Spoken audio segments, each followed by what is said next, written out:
Hello বন্ধুরা, আজকে তোমাদের সামনে নিয়ে চলে এসেছি একটা আলুর চপ রেসিপি নিয়ে। চলো ঝটপট ভিডিওটা দেখে নেওয়া যাক। প্রথমে কড়াতে সামান্য তেল দিয়ে দিচ্ছি। তেলটা একটু গরম হলে আগে থাকতে গ্রেট করে রাখা পেঁয়াজ কুচিগুলো দিয়ে দিচ্ছি।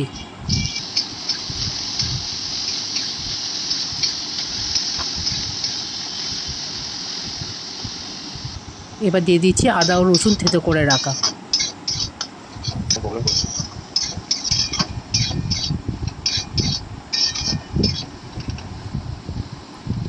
দিয়ে দিচ্ছি একটু হলুদ গুঁড়ো, একটু লঙ্কা গুঁড়ো,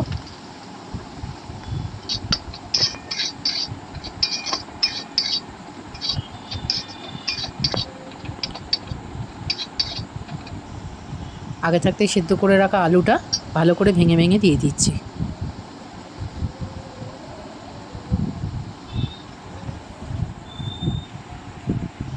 দিয়ে দিচ্ছি স্বাদ মতো নুন, দিয়ে ভালো করে এটা নাড়াচাড়া করে নিচ্ছি।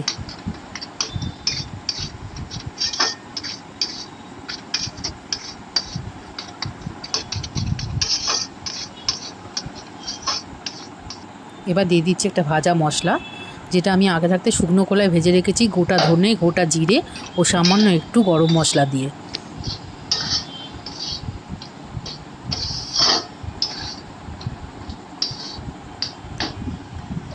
এবার পুরটা নাবিয়ে ভালো করে মেখে নিচ্ছি, যেন একটু আলু কোথাও দলা না পাকিয়ে থাকে।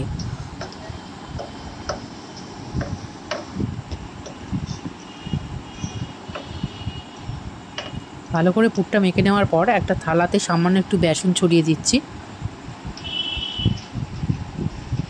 এবার হাতের দুটো চেটোতে একটু বেসন মাখিয়ে নিচ্ছি, নিয়ে অল্প অল্প করে পুর নিয়ে চপের আকার দিয়ে দিচ্ছি।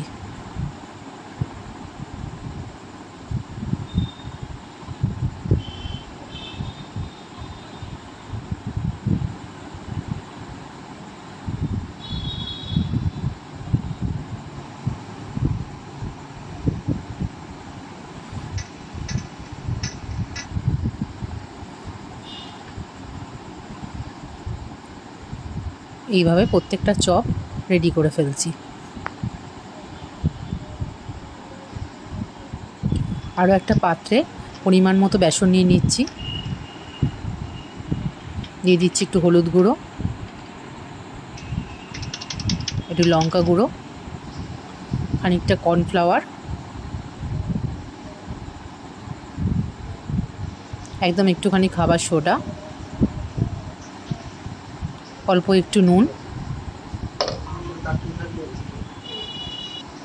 দিয়ে ভালো করে বেসনটা একটু মাখিয়ে নিচ্ছি।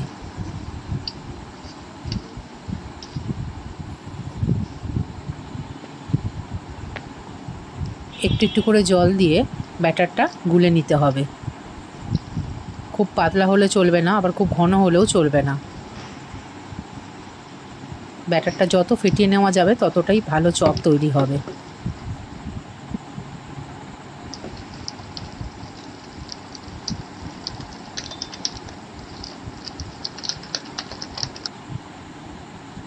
দেখতেই পাচ্ছ, এইভাবে ব্যাটারটা আমি রেডি করে নিয়েছি।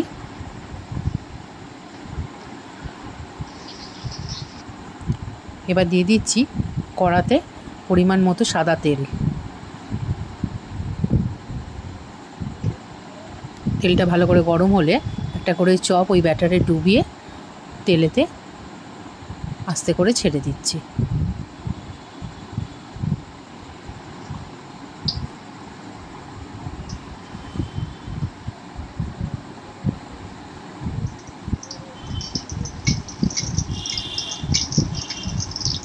অল্প আঁচে চপগুলো ভালো করে ভেজে নিতে হবে।